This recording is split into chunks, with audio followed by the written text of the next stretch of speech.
자, 그 다음 우리가 고려할 자료 구조는 집합, 셋입니다.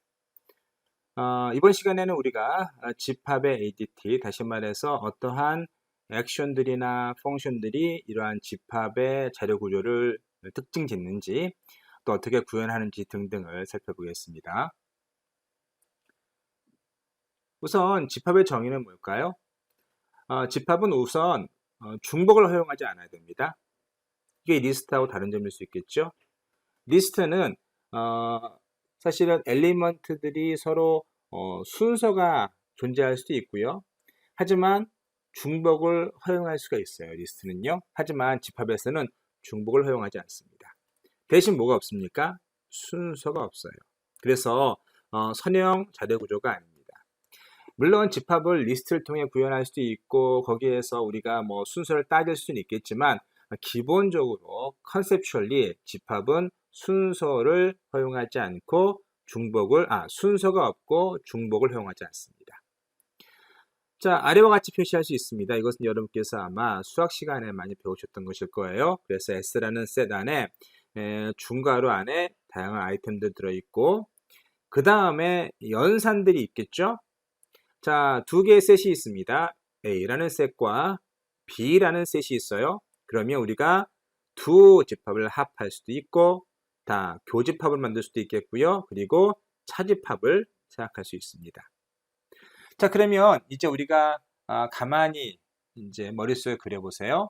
집합이란 기본적으로 중복을 허용하지 않고 또 원소 간에 순서가 없으며 또 우리가 기본적으로 세 가지 연산, 자, 합집합 연산, 교집합 연산, 차집합 연산을 우리가 만들어야겠죠. 그럼 우리가 아마 여러분께서 집합의 abstract data 타입을 상상해 보실 수 있을 거예요. 어떤 것인지 이제 살펴볼까요? 이런 것들입니다. 자, 이것이 집합의 ADT, abstract data 타입입니다. 자, 여기 데이터는 같은 유형의 유일한, 다시 말해서 중복을 허용하지 않는 원수들의 모임이라는 것이고요. 또 순서는 없지만 서로 비교할 수 있어야 된다는 것이죠. 왜 비교할 수 있어야 되죠? 이것이 유일한지 유일하지 않은지를 확인하기 위해서는 비교할 수 있어야 되고 또 이것과 저것이 다른지는 서로 확인할 수 있어야겠죠. 그래야만 우리가 차집합을 얘기할 수도 있겠고 합집합을 얘기할 수도 있겠고 교집합을 얘기할 수도 있어요. 합집합을 우리가 두 집합을 합칠 때 어떻죠? 중복이 되는 것은 하나만 남겨야겠죠? 하나만 남겨야 됩니다. 그리고 차집합을 만들 때는 서로 다른 것들만 분리시켜야겠죠? 그래서 그런 의미에서 비교할 수 있어야 합니다. 자, 어떠한 연산들이 존재하는지 봅시다. 우선 셋은 비어있는 새로운 셋을 만들고요. 그리고 사이즈 같은 경우에는 집합의 원소의 개수를 반환하고요. 자, 컨테인스 같은 경우에는 어떠한 원소가 그 집합 안에 포함되어 있는지를 확인하고요. 인서트는 어떠한 원소를 새로운 집합에 포함시킵니다. 델릿은 그 원소를 꺼내는 것이고 이퀄은 어떠한 집합이 나와 같은지 다른지를 검사합니다. 유니온은 당연히 합집합이겠죠. 그리고 인터섹트는 교집합이고 디퍼런스는 차집합이고 그리고 디스플레이는 집합의 화면을 출력하는 것이죠. 우리가 이런 abstract data 타입을 정해 놓은 다음에 이것은 사실은 모든 프로그램 언어와는 독립적이고 그리고 또 우리가 어떻게 구현하는지는 여러분에게 달려있는 거예요. 따라서 집합을 어레이로 만들 수도 있고요. 우리가 파이썬의 리스트로 개발할 수도 있고요.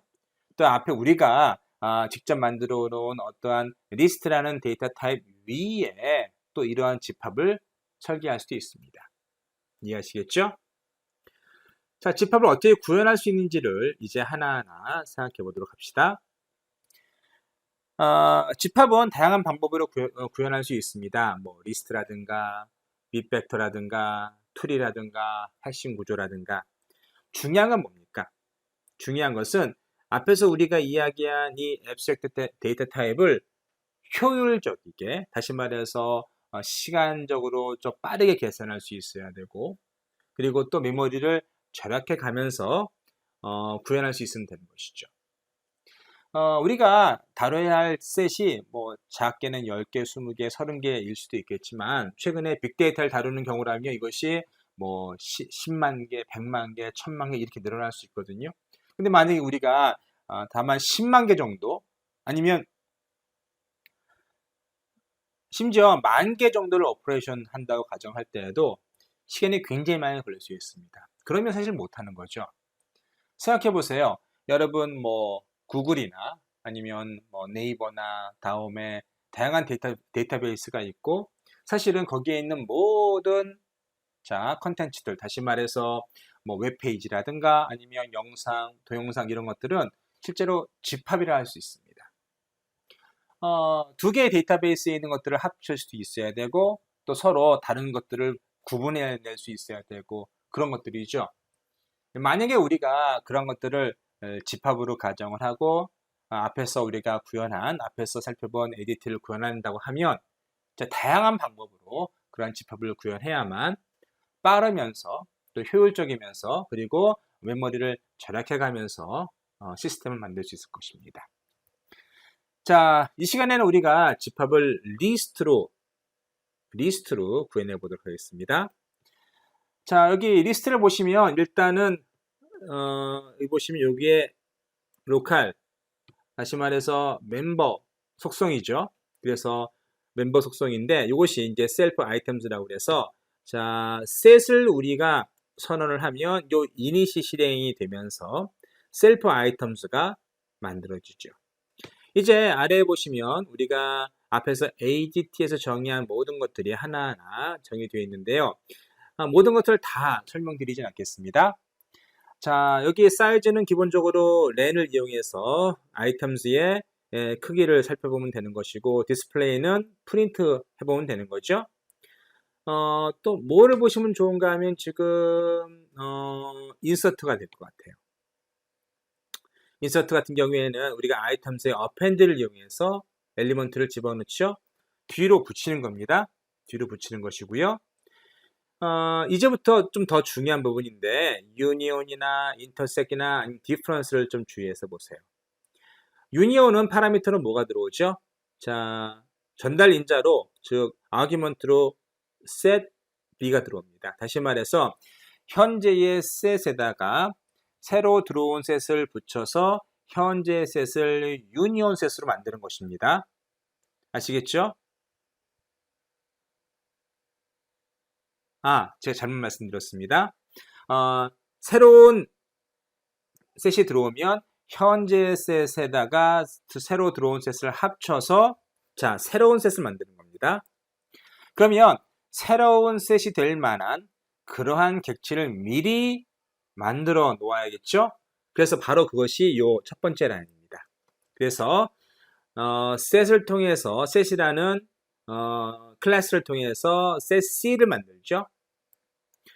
그 다음 어떻게 하는가 하면 자, 모든 현재 아이템즈에 들어있는 것들을 뭘로 만듭니까? 자, 셋 C에다가 카피를 하죠. 리스트를 통해서 현재 아이템즈에 있는 것들을 모두 리스트화 시켜서 이쪽으로 옮기는 겁니다. 그 다음에 이제 B를 하나하나 검색해 가면서 뭐 하는가 하면은 자, 내가 있는 곳에 나의 셋에 그 엘리먼트가 있는지를 확인하고 없다면 뭐 하죠? 추가하는 거죠. 이것이 사실은 핵심입니다. 자, 꼭 알아두셔야 할 것은 유니온은 무엇을 허용하지 않습니까? 중복을 허용하지 않아요. 그래서 여기에서 중복 검사를 한 다음에 중복이 되지 않는 것만 자, 새로운 셋 C에 이렇게 append 하게 됩니다. 이해하시겠죠? 자, 그 다음은 교집합입니다. 교집합은 우리가 어떠한 벤 다이어그램을 그리면 이렇게 중복되는 걸 가리키는 것이죠. 그래서 우리가 지금 이것이 아이템즈고요. 이것이 set B의 아이템즈, 이것이 A라고 하고 B라고 하고 이것을 우리가 C로 만드는 거죠. 자, 그럼 어떻게 하면 됩니까? 우선 C를 하나 만들어야 되고요. 자, 이 C에다가 뭔가를 포함시키는데 누구를 포함시키는가 하면 B에 있는 거를 다 검사를 합니다. B에 있는 걸 하나하나 다 검사해서 자, 이것이 A에 있는지를 확인한 다음에 만약에 A에 있으면 C에 집어넣고 A에 없으면 C에 안 집어넣으면 되겠죠? 그것이 자, 인터섹트입니다. 자, 별로 어렵지 않죠? 마지막으로 디퍼런스 보시겠습니다. 차집합입니다. 차집합은 뭐죠? 자, 우리가 이렇게 A가 있고 이렇게 B가 있는데 이것이 A가 있고 B가 있는데 자, A에는 있지만 B에 있는 거를 모두 빼내는 거죠. 이 부분이죠. 그래서 A는 있지만 B에 있는 걸 모두 빼내는 것. 이것이 이제 C가 되는 거죠. 그럼 어떻게 하면 되는가 하면 나를 모두 검사한 다음에 자, 만약에 B에 있는 것이 있으면 그걸 빼내면 되겠죠. 그래서 보시면 새로운 C를 만든 다음에 자, 나를 쭉 검사를 해요. 아이템수를 쭉 검사한 다음에 만약에 그것이 B에 있지 않으면 어떻게 합니까? 있지 않으면 C에 포함시키면 되겠죠. 바로 그겁니다. 그래서 나를 쭉 검사한 다음에 B에 없는 것이 이것들이죠. B에 없는 것만 C에 포함시키면 되는 겁니다. 그것이 차집합을 구현한 방법이 되겠습니다. 자, 아래 보시는 것은 테스트 코드인데 여러분께서 한번 직접 실험해 보실 수 있고요. 제가 랩 시간에 한 번 더 설명드리도록 하겠습니다. 자, 이것으로서 우리가 이제 리스트와 그리고 셋을 모두 살펴보았는데요. 자, 반드시 여러분께서 알아두셔야 되는 것이 ADT입니다. Abstract Data Type이에요. 그래서 Abstract Data Type은 기본적으로 어떠한 자료 구조에 있어서 프로그래밍 언어와는 독립적으로 어디에서나 우리가 어떠한 데이터 스트럭처를 구현할 때 반드시 구현해야 되는 함수들이고요. 그런 함수로서 데이터 스트럭처의 어떠한 캐릭터, 특징을 정의할 수 있습니다. 그것이 바로 ADT죠. 그래서 우리가 어떠한 자료 구조를 얘기할 때는 항상 먼저 이야기 나누는 것이 ADT, Abstract Data Type입니다. Abstract Data Type로서 어떠한 자료 구조의 특징들을 우리가 정의하고 또 어떠한 함수로서 이 자료 구조를 우리가 오퍼레이션 해야 되는지를 정의할 수 있습니다. 그 다음에 뭡니까? 그 다음에 복잡도예요. 그래서 complexity죠. 그래서 리스트나 셋이나 그런 것의 컴플렉시티를 여러분께서 잘 이해해 두시면 좋겠습니다. 사실 컴플렉시티를 여러분께서 쉽게 무시할 수 있죠. 왜냐하면 여러분의 숙제는 그렇게 복잡하지 않습니다. 그리고 아마 수초 내에 혹은 뭐 0점 몇 초 내에 그런 것들이 끝나야 되죠. 하지만 여러분께서 필드에 나가시면 심지어 뭐 몇천 라인, 몇만 라인, 심지어 수십만 라인의 프로그램을 돌리면서 상당히 복잡한 자료 구조를 여러분께 다루셔야 됩니다. 그런 경우에는 컴플렉시티가 매우 중요하기 때문에 어떠한 자료 구조 형태이든지 이 컴플렉시티를 여러분께서 좀 알아두시면 여러분이 프로그램을 효율적으로 짜는데 도움이 될 것입니다. 다음 시간에 우리가 스택에 대해서 이제 고려해 보도록 하겠습니다.